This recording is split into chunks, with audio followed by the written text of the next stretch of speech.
Hi, ఎలా ఉన్నారు? అందరు బాగున్నారు అనుకుంటున్నానండి. ఈరోజు నేను మీకు 2 రెసిపీస్ గురించి చెప్దాం అనుకుంటున్నానండి. ఒకటి వచ్చేసి ఒక హోమ్ రెమెడీ గురించి చెప్తానండి. అది ఎందుకంటే మనం ప్రపంచమంతా ఒక వైరస్తో పోరాడుతున్న విషయం అందరికీ తెలిసిన విషయమే.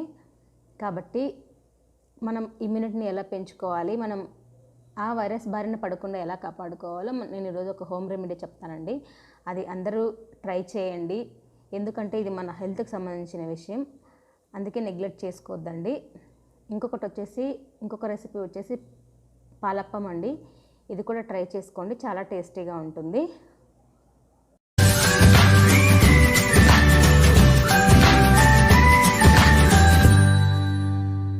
గ్యాస్ ఆన్ చేసుకొని గ్యాస్ మీద ఒక గిన్నె పెట్టుకోవాలండి. గిన్నె పెట్టుకున్న తర్వాత మీకు ఎంత నీళ్ళు కావాలంటే అన్ని తీసుకోవచ్చండి. నేను మాత్రం ఒక గ్లాస్ నీళ్ళు తీసుకుంటున్నాను. అందులోకి వేసుకోవాలి. వేసుకున్న తర్వాత మనం ఒక 5 మినిట్స్ ఆ వాటర్ని అంతని బాగా మరగనివ్వాలండి. ఆ లోపు మనం దానికి కావాల్సిన ఒక పౌడర్ని తయారు చేసుకుందాము.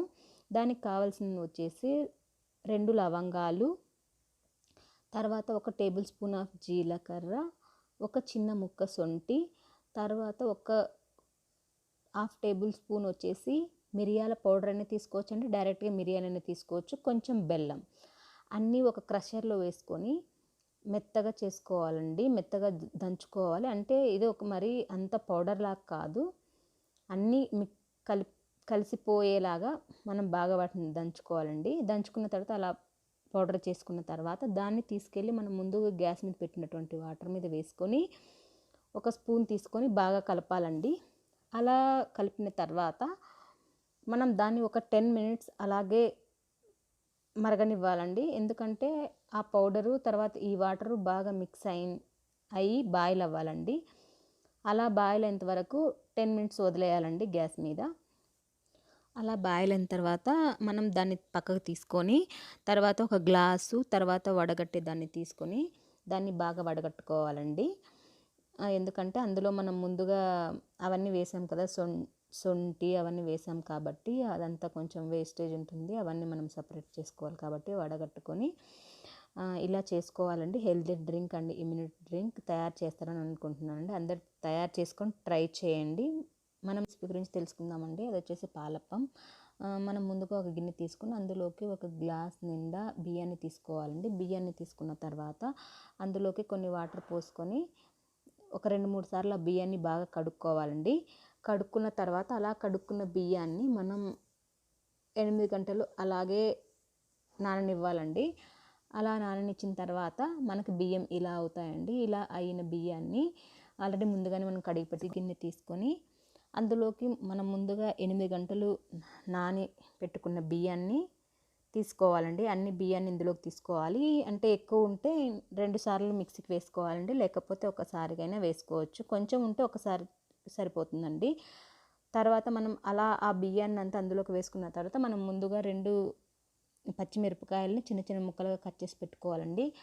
అది కూడా అందులోకి మిక్సీ జార్లోకి వేసుకోవాలి. తర్వాత మనం ఒక పచ్చి కొబ్బరి చిప్పని కడిగి చిన్న చిన్న ముక్కలుగా చేసుకొని అలా చిన్న చిన్న ముక్కలుగా చేసుకున్న దాన్ని కూడా ఆ మిక్సీ జార్లోకి వేసుకోవాలండి. వేసుకున్న తర్వాత లేకపోతే మీ దగ్గర తురిమినటువంటి కొబ్బరి ఉన్న కూడా తీసుకోవచ్చండి. తర్వాత వచ్చేసి కొంచెం రైస్ తీసుకోవాలండి. రైసు తర్వాత బియ్యం, కొబ్బరి, పచ్చిమిర్చి అన్నీ మిక్సీ జార్లోకి వేసుకోవాలండి. తర్వాత మనం చాలా కొంచెం అంటే చిటికెడు అంత కొంచెం మనం ఈస్ట్ వేసుకోవాలండి. ఆ ఈస్ట్ వేసుకొని అందులోకి బాగా అన్ని కొబ్బరి, రైసు అన్నీ మిక్స్ చేసుకొని కొన్ని వాటర్ యాడ్ చేసుకొని మనం సేమ్ దోశ పిండి ఎలా తయారు చేసుకుంటామో అలా తయారు చేసుకోవాలండి. మిక్సీకి వేసుకోవాలి, దీన్ని కొన్ని వాటర్ వేసుకొని మిక్సీ పట్టుకోవాలి.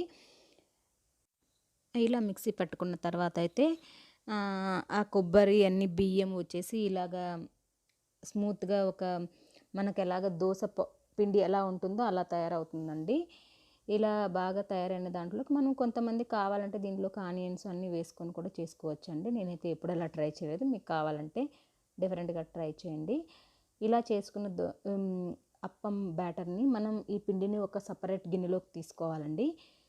తీసుకున్న తర్వాత దాన్ని ఒక 2 గంటలు అలాగే వదిలేయాలండి. ఎందుకంటే కొంచెం పులియడానికి టైం పడుతుంది. పులియకోకుండా మనం అలాగే వేసుకుంటే అంటే అప్పంలో అంత బాగా రావండి, అందుకోసమని వదిలేయాలి. తర్వాత మనం అందులో కొంచెం సాల్ట్ యాడ్ చేసుకొని కలుపుకొని తర్వాత ప్యాన్ పెట్టుకొని ప్యాన్ వేడయ్యాక దాని మీద అప్పం వేసుకోవాలండి. అలా అంటే మనం దోశలాగా పెద్దగా వేసుకోవాల్సిన అవసరం లేదండి. అప్పం అంటే చిన్న చిన్నగానే తయారు చేసుకోవాలి. అలా వేసుకొని మందంగానే వేసుకోవాలి. వేసుకున్న తర్వాత దాని మీద ఒక లిడ్ కవర్ చేయాలండి. లిడ్ కవర్ చేసిన తర్వాత ఒక 2 మినిట్స్ వదిలేయాలండి. అది కొంచెం అవ్వడానికి టైం పడుతుంది, అప్పం అవ్వడానికి టైం పడుతుంది. చూడండి, ఇలాగా అప్పం అనేది పైన పైన హోల్స్ ఏర్పడుతుంది. మళ్ళీ తర్వాత దాన్ని తిప్పి వేయాల్సిన అవసరం లేదండి. అప్పంని ఒకసారి మనం అలా కవర్ చేసిన తర్వాత అప్పం అనేది మొత్తం అలా హోల్స్ వచ్చేసి పిండి మొత్తం బాగా కుక్ అయిపోయి అలా కనిపిస్తుందండి మనకి. అప్పుడు మనం తీసేసుకోవడమేనండి. ఇలా అన్ని పాలప్పాలని తయారు చేసుకుందాం ఇప్పుడు. అలాగ మనం అప్పం వేసిన తర్వాత కంపల్సరీగా మనం ఒక మూత అనేది ముచ్చాలండి దాని మీద. అప్పుడే అప్పం బాగా చేయడం అయిపోయింది కదండి. టేస్ట్ చేద్దాం పాలప్పం. చాలా బాగుందండి. ఇలా పాలప్పం చేసుకొని ఎగ్ కర్రీతో కానీ పల్లి చట్నీతో కానీ తింటే చాలా టేస్టీగా ఉందండి. నేను చెప్పిన ఈ 2 రెసిపీస్ కషాయం గురించి పాలప్పం ట్రై చేసుకొని నాకు కమెంట్స్లో తెలపండి ఎలా ఉన్నాయనే విషయం. ఈ వీడియోస్ మీకు నచ్చినట్లయితే షేర్ చేయండి, లైక్ చేయండి, సబ్స్క్రైబ్ చేయండి, కమెంట్ చేయండి. Thank you for watching.